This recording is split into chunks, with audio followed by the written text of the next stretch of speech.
we'll get into some calls now because we're a bit behind schedule. 133 882. Nick Maruchak from MKI Legal's here. Beverly's on the line. Hello, Beverly. Hello, how are you guys? Good. Good. Go for it. Okay. My husband bought this house 8 years before we got married. His name is on the deeds, mine isn't. In our will, we've been married nearly 18 years. We've left everything to each other, whoever goes first. If he goes first, will I have trouble being able to sell the house? Because I don't want to stay here without him. Yeah, so if your husband has a valid will, so that means he signs it, it's witnessed by two people, make sure you keep the original. When he passes away, you have to go through probate, and you have to apply for an order from the court. Once you get the probate, then you have permission to deal with his house and you can transfer the house to yourself. Now, it's always easier. Yep. Sorry, is there anything that can make it easier than that? Look, the easiest way when married couples have a house together is to own the property as joint tenants. So if both your names are on the title, what happens if one of you passes away is you just go to Landgate, you fill out a simple form, and the house automatically becomes yours. It doesn't matter if there's a will or anything like that. So it's called the right of survivorship. It's this great thing that we have in our property law, where anyone who owns property together as joint tenants automatically inherits the land when they pass away. So you don't have that, unfortunately, so you have to go through a few extra steps, such as getting probate. So you have to make sure that you always have a copy of the will's valid, make sure your husband doesn't change it last minute, of course. And I know that was just a bit of a joke, but if he does, you can challenge the estate as well. But Could Beverly now have her name added to it? the problem is stamp duty. Stamp duty. Right, so you have to get the house valued. It's a related party transaction. So the Office of State Revenue is going to go, no, this is going to cost money. And they're going to basically charge stamp duty on half of the value of the house.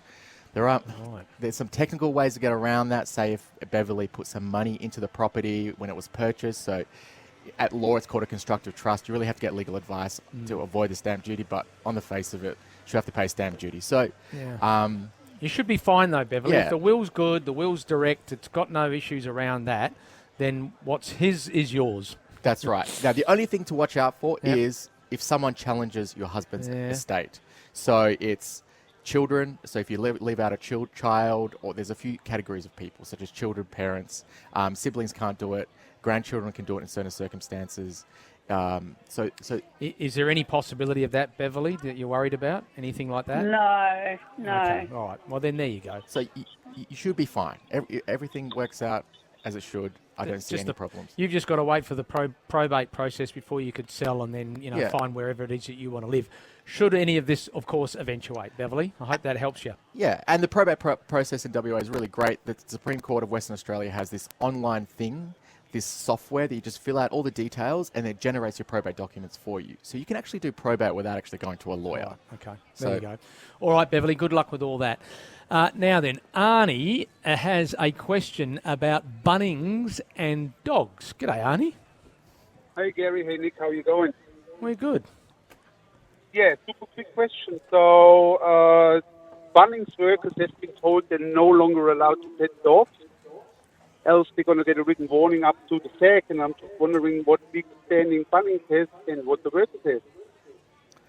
Yeah, I mean, I think, petting a dog is fine, but Bunnings and every employer has this power to be able to give a lawful and reasonable direction to their employees, right? As long as the direction is lawful and as long as it's reasonable, then the employee has to follow it. So on face value, I think Bunnings having this direction tell their employees not to pat dogs is probably reasonable, and you probably have to follow it. You have to follow it. Okay. What do you know, Arnie, about why the employees can't? So I've heard that, I think either in Malaga or by Ketter somebody got nipped by a dog, and that's the reason why. But what I don't understand is they are allowing dogs in the first place, so it's moronic. Yeah. So in other words, I can imagine if I'm working at Bunnings and in comes I'll just throw a dog type breed out there, a big buffy Saint Bernard trotting down one of the aisles. Oh, look at that! And you kind of instinctively want to go over and give it a pat on the head, right, Arnie? Yeah, well, I have to point out, a normal responsible person should ask the dog owner first if it's okay to pet the dog and not just approach the dog for a start. Right. Yeah, okay. So you've got no concerns with dogs being in Bunnings, but just can't figure out why the staff aren't allowed to sort of enjoy the fact that they're in there. Look, I take my dog everywhere to Bunnings and to all stores and whatnot. She absolutely loves the pets and the attention. And to be honest, most Bunnings workers love it too. I've been told petting dogs is the highlight of the day. So I don't really get it. All right, Yeah, hey, it's probably a safety issue where they don't want to pay. I Someone think gets so. bitten, workers' comp claim. It is, isn't it?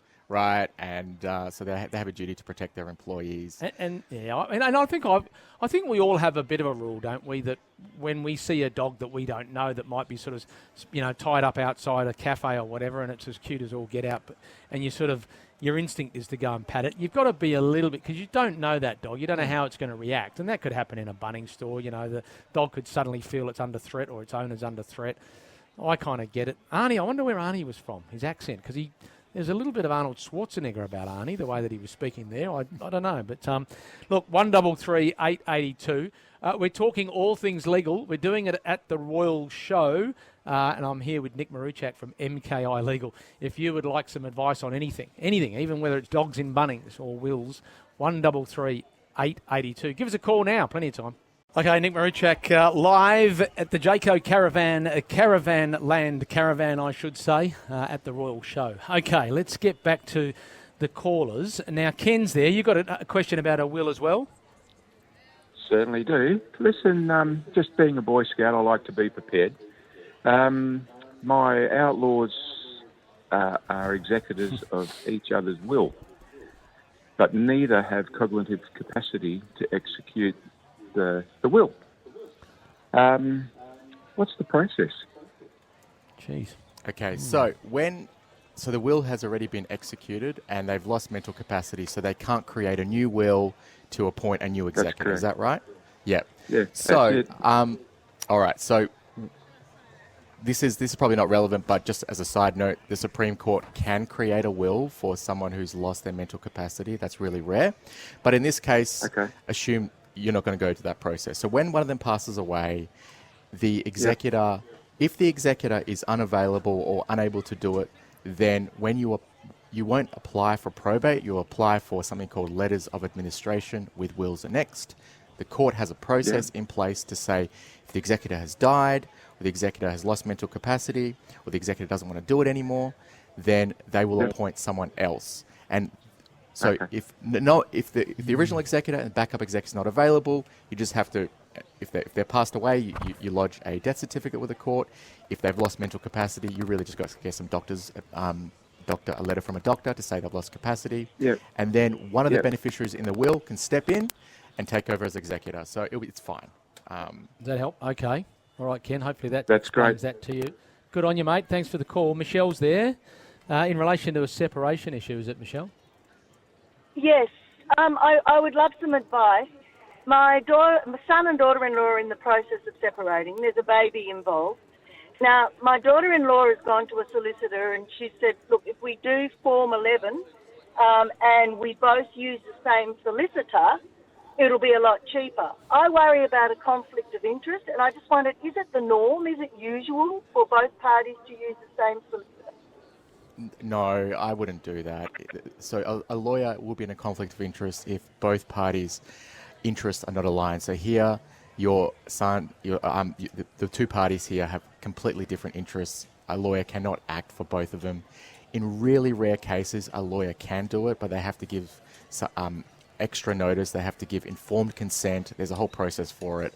And as soon as a conflict arises between the parties, the lawyer has to step down. So it's definitely not the norm. It can be done, but the lawyer has to follow very specific steps. And one of the steps is they have to say, these are the risks of using me in this transaction. And one of the risks is that if you guys develop a dispute, I have to stop down. step down. You can't speak to me privately. You have to speak to me in the presence of the other party. It's really dangerous. I wouldn't do it. There you go. Yeah. You're going to tell them that? You better let them know, I think, Michelle. You know what? Yeah, I will. I mean, at the moment, they're all in agreement. It's all 50-50, blah, blah, blah. Yeah, But I I know. just, it doesn't fit Yep. good to me. I think conflict of Yeah. interest is something that we should look at. Yeah.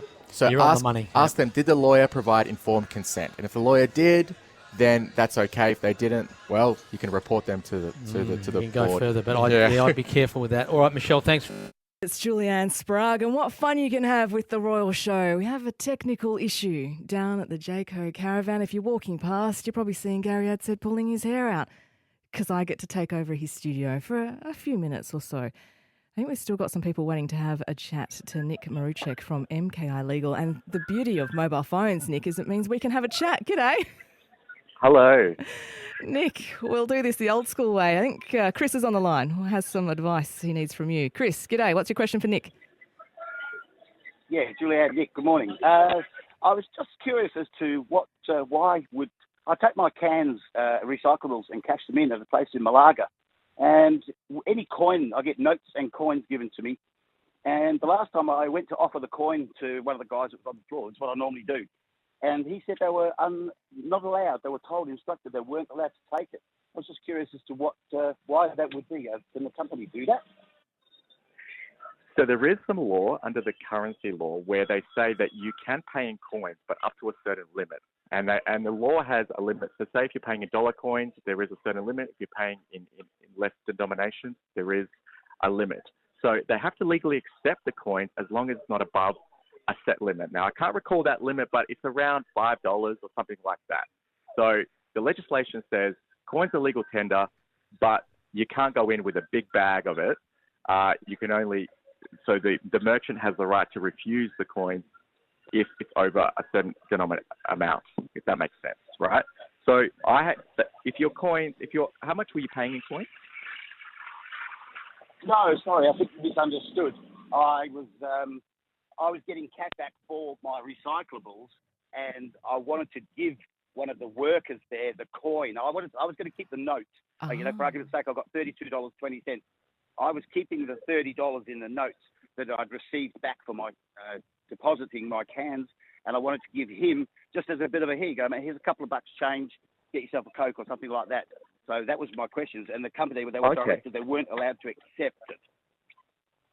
Okay, I understand it. Yeah, look, the company can make that policy. The company can make policies where they're not allowed to accept tips, they're not allowed to accept gifts, and the worker has to follow that. So again, the company has the right to set lawful and reasonable directions on how their employees behave. And in this case, it seems that was reasonable, and the worker has to follow it. So it's really up to the discretion of the company. Even though we think it's unfair, it's still the company will be allowed to do that. And they're probably doing that for, making sure that the employees are not, there probably are reasons related to favoritism or something like that. But yeah, the company is allowed to do that. And I think it's strange, but yeah. It is. Chris, thank you very much for the call. And I believe we might have Gary Adset back ever so briefly, Gary. Yes, Thanks for letting me take over your studio. No, I hope you enjoyed it. That's a taste of doing the morning program for you. Yeah, we do have technical problems from time to time. We've just had one there. Nick Maruchek, I really appreciate you coming in. Sorry to put you through that, mate, and appreciate you just going on to the old-style telephone to finish it. Good on you. Thank you. No, you're right. That's all. We're back up and running. We will be back after 11, we hope. Fingers crossed. Right now, though, Nick, it is time for the news. Back soon.